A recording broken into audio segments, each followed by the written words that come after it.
Hello friends, BPSC श्रृंखला में आज हम लोग एक नया टॉपिक पढ़ेंगे जिसमें हम बिहार एक परिचय and introduction to the creation of modern state of Bihar, ये हमारा टॉपिक रहेगा और आज हम इसे काफ़ी अच्छे से और डीप में समझेंगे।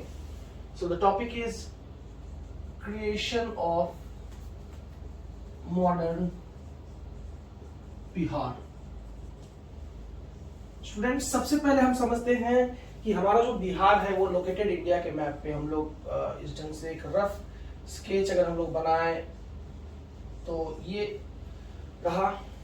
तो ये जो एरिया है हमारा, ये पूरा ये एक बंगाल प्रेसिडेंसी है जो ईस्ट इंडिया कंपनी की बंगाल प्रेसिडेंसी, बंगाल प्रेसिडेंसी मतलब ईस्ट इंडिया कंपनी का एक स्टेट। हमें पता है कि 1764 में जब बैटल ऑफ बक्सर हुआ तो मुगलों ने अंग्रेजों को ईस्ट इंडिया कंपनी को दीवानी राइट्स दे दिया।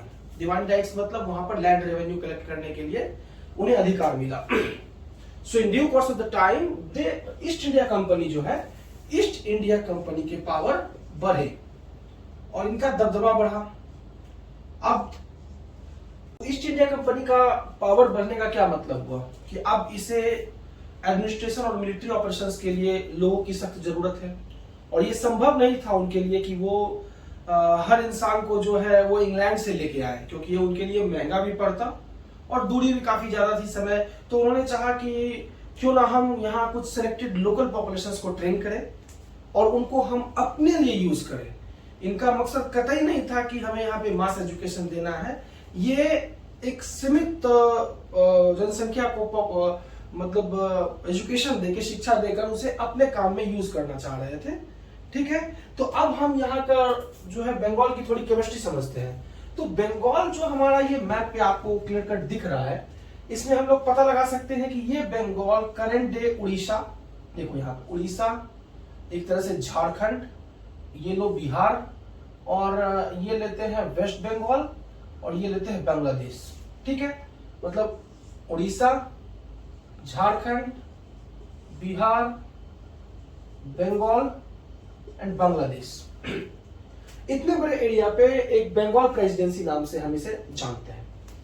अब इसके आगे हम क्या समझेंगे इसमें कि अब इतने बड़े एरिया में दो तरह के लैंग्वेजेस बहुत पॉपुलर थे। एक हमारा हिंदी स्पीकिंग बेल्ट था इस बंगाल प्रेसिडेंसी में, एक हमारी थी बंगाली स्पीकिंग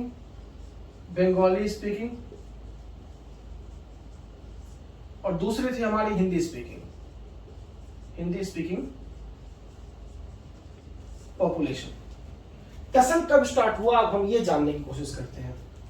तो जब इनको मैन पावर की आवश्यकता हुई तो उन्होंने एक लगभग 1833 से इन्होंने एजुकेशन पॉलिसी पे वर्क करना शुरू किया और बंगाली स्पीकिंग पॉपुलेशन जो है हमारा, इन्होंने इनके शिक्षा नीति का काफी भरपूर फायदा उठाया। और उस दौरान जो हिंदी स्पीकिंग बेल्ट थी हमारी बिहार, झारखंड, उड़ीसा की, ये संगीत, नृत्य, कला इनमें काफी व्यस्त थे और बंगाली जो है हमारे, इनके इंग्लिश एजुकेशन में काफी अडेप्ट हुए, कैवेलियर हुए, मतलब इन्होंने काफी ज्यादा नॉलेज लिया। और उसके बाद जब भी कोई रिक्तियां आती थी, जो भी जॉब वैकेंसीज थी, आती थी, उसमें बंगाली पॉपुलेशन जो है वो पूरी तरह से छा जाते थे। 100 सीट आया, 100 का 100 बंगाली। तो एक समय के बाद हिंदू पॉपुलेशन में जो है हमारे हिंदी स्पीकिंग बेल्ट में एक तरह की निराशा आ गई कि नहीं, ये संभव नहीं है, ये अच्छी बात नहीं है। We also need some representation in the East India Company और द गवर्नमेंट।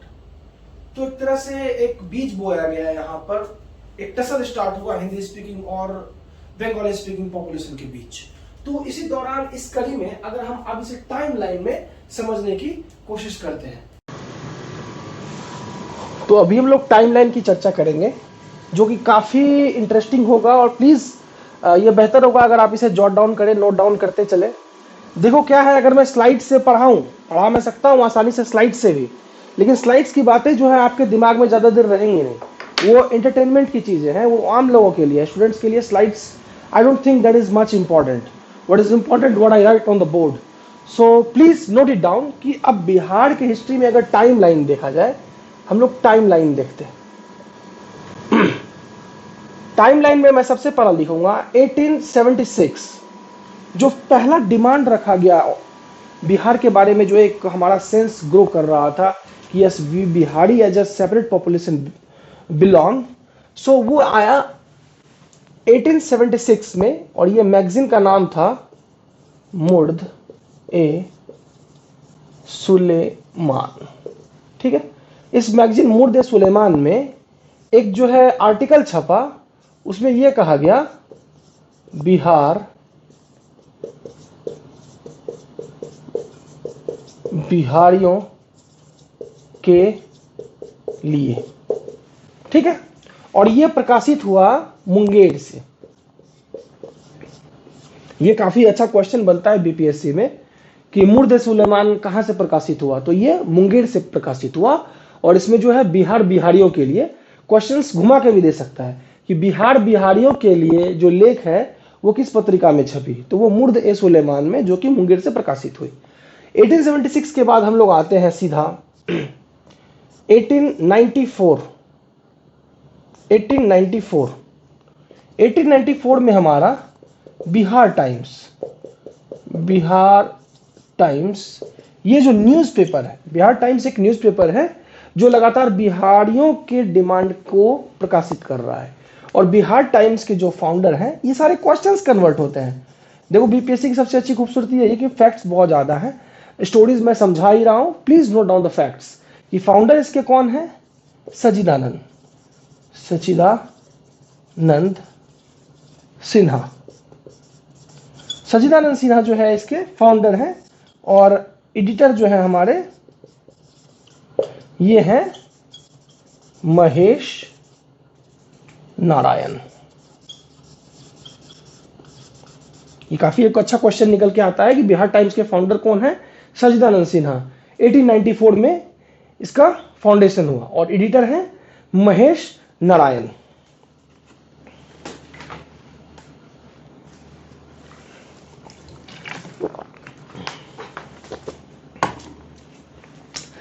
अब 1906 की बात करते हैं. 1906 ये जो बिहार टाइम्स है इसको रीनेम कर दिया गया. मतलब बिहार टाइम्स जो है ये रीनेम हो गया. इसे रीनेम करके इसका नाम और प्रिसाइज किया गया. इसका नाम किया गया बिहारी. और ये 1906 का ही टाइम है जिस समय डॉक्टर राजेंद्र प्रसाद, जो देश के पहले राष्ट्रपति थे, डॉक्टर राजेंद्र प्रसाद अपने छात्र जीवन में थे और उन्होंने भी एक अलग बिहार की मांग रखी थी 1906 में. काफी इंपॉर्टेंट क्वेश्चन है कि बिहार टाइम्स को रीनेम जब किया गया तो उसका नया नाम बिहारी रखा गया. तो अब बिहार टाइम्स हो गया. तो हम इस दौरान अब समझते हैं आगे का एक और टाइमलाइन. अब हम लोग 1906 तक आ चुके हैं. 1909, 1908 में और भी डिमांड्स बढ़ते हैं. अब एक प्रॉपर ऑर्गेनाइजेशन सेटअप हुआ.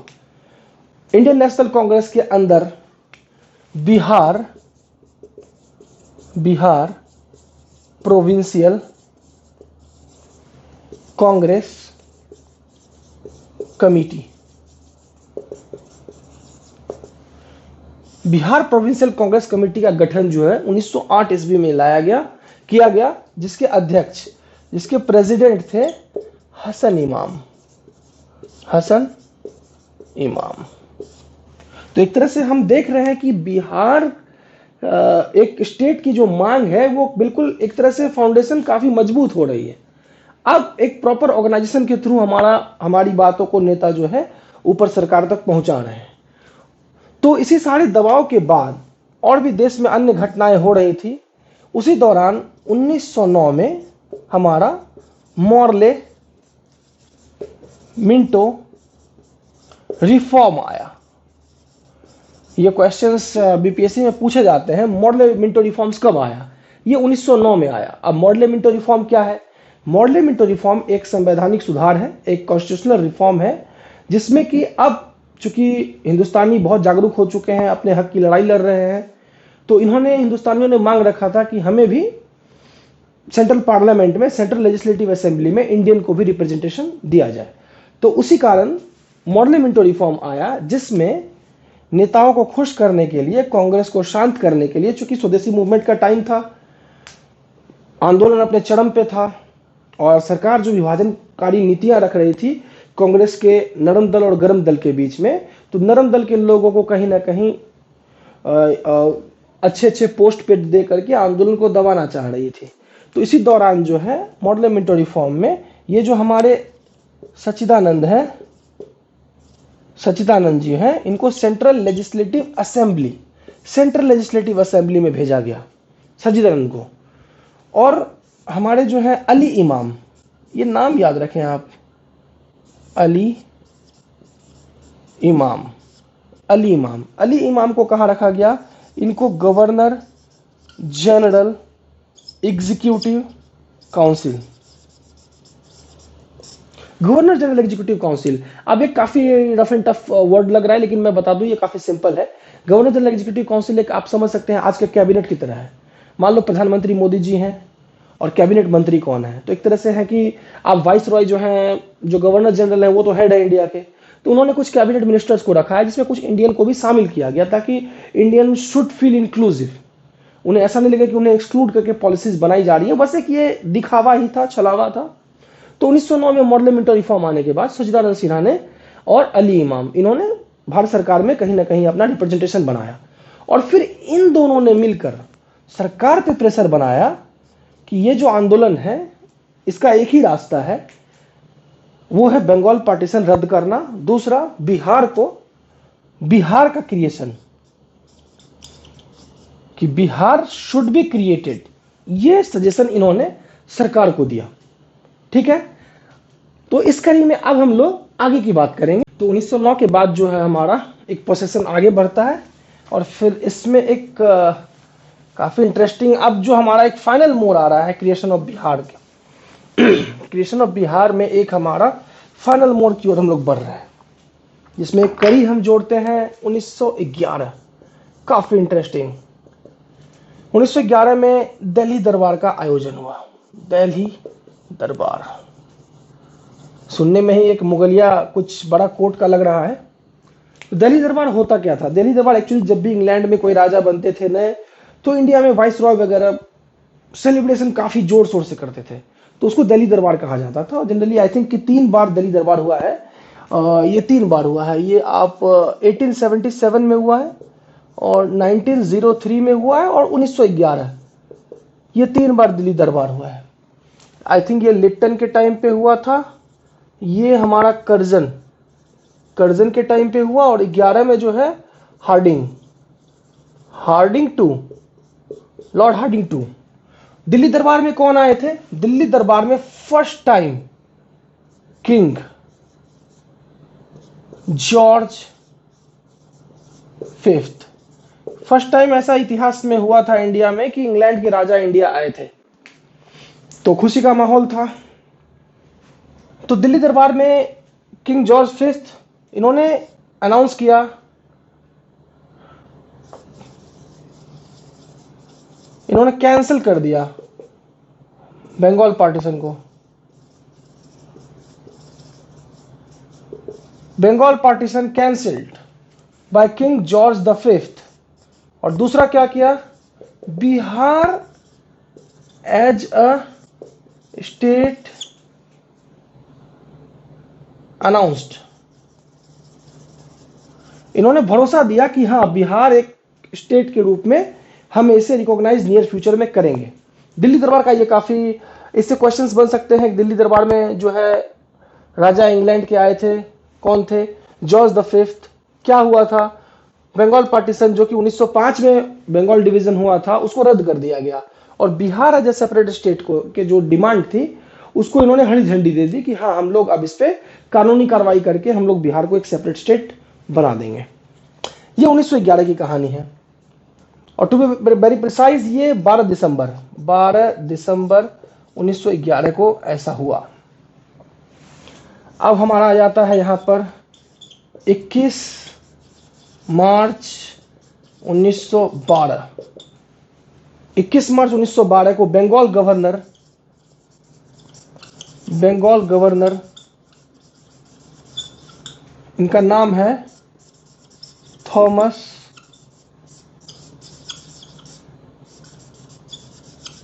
थॉमस कार्माइल। आप थोड़ा इसके स्पेलिंग चेक कर लेंगे आप। थॉमस कार्माइल जो बंगाल के गवर्नर है, इन्होंने अनाउंस कर दिया कि कल से बिहार एक सेपरेट स्टेट के रूप में रिकॉग्नाइज हो रहा है। फिर यहीं पर जाकर हमारा 22 मार्च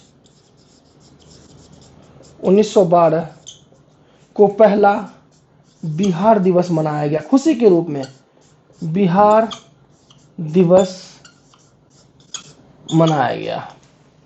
और फाइनली कागजी तौर पर 1 अप्रैल 1912 बिहार क्रिएट हो गया। 1 अप्रैल 1912 को फाइनली बिहार क्रिएट हुआ। अब ये बिहार वो बिहार नहीं है जो हम आज देख रहे हैं। आज के परिदृश्य में जो बिहार की जो भौगोलिक क्षेत्रफल है वो अलग है।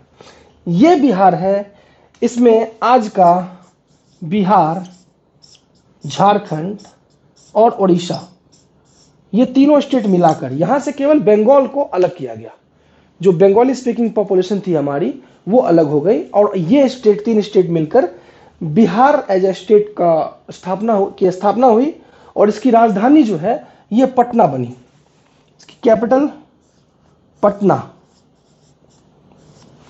ये एक फेज रहा हमारे बिहार का जो पहला रिकॉग्निशन हुआ 1 अप्रैल 1912, बिहार, राजधानी पटना। और पटना के राजधानी बनते ही फिर से टसल स्टार्ट हुआ। और इसकी रोचक कहानी मैं काफ़ी दो लाइन में बताता हूँ।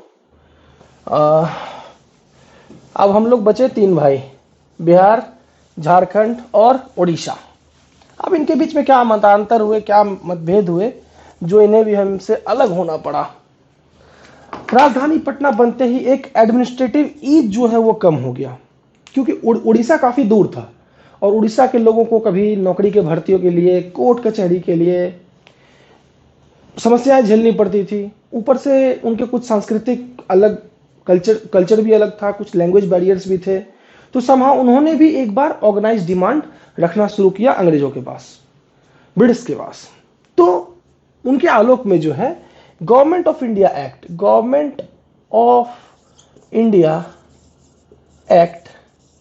1935 जो पास हुआ, जिसको एक मिनी कॉन्स्टिट्यूशन बोला जाता है। आज भी हमारे संविधान की काफी धाराएं इसी से ले गई हैं। ये मूलभूत है। तो इसके अंदर भी एक प्रोविजन रखा गया, गवर्नमेंट ऑफ इंडिया एक्ट 1935 में उड़ीसा को सेपरेट करने का एक प्रोविजन दिया गया कि उड़ीसा एक सेपरेट स्टेट बनेगा। इसका provision government of India act 1935 में ही दिया गया था। और उसी के आलोक में जो है 22 मार्च 1936 को अनाउंस हुआ और 1 अप्रैल 1936 को उड़ीसा क्रिएट। ये रही उड़ीसा की हिस्ट्री। उड़ीसा हमसे कब जुदा हो गया? 1 अप्रैल 1936 को। अब हम बचे 2 भाई, झारखंड काफी दिनों तक हमारा साथ रहा। अब इनकी समस्या क्या थी ये काफी सुनेंगे गौर से। पोस्ट इंडिपेंडेंस जो अपना इंडिया रहा, बिहार रहा, उसमें जो भी मुख्यमंत्री हो या बड़े कद के कैबिनेट मिनिस्टर्स हो, जो भी हो, ये नॉर्थ बिहार से ज़्यादा रहे। और नॉर्थ बिहार का इसमें रोल भी रहा, डेवलपमेंट भी अच्छा हुआ। साउथ बिहार मिनरल रिच होने के बावजूद भी वो पीछे रह रहा था, धीरे धीरे अपने आप को पीछे महसूस कर रहा था साउथ बिहार। और ट्रैवल लोग वहाँ के भी जो है बहुत ज़्यादा खुश नहीं थे सरकार से, और उन्होंने एक बहुत ही कंसोलिडेटेड डिमांड रखा, काफ़ी प्रेशर बनाया गवर्नमेंट पे, और उन्होंने अपने लिए एक सेपरेट स्टेट का मांग किया, जो कि 2000 ईस्वी में आई थिंक 15 नवंबर 2000 ईस्वी से ये। लेकिन मैंने एक ये आपको ओवरव्यू दिया कि बीपीएससी के तैयारी के दौरान सबसे इंपॉर्टेंट बात है कि बिहार के बारे में जानने की जो रुचि है उसको शुरू यहीं से करेंगे। ताकि हमारी रुचि बनी रहे। Thank you.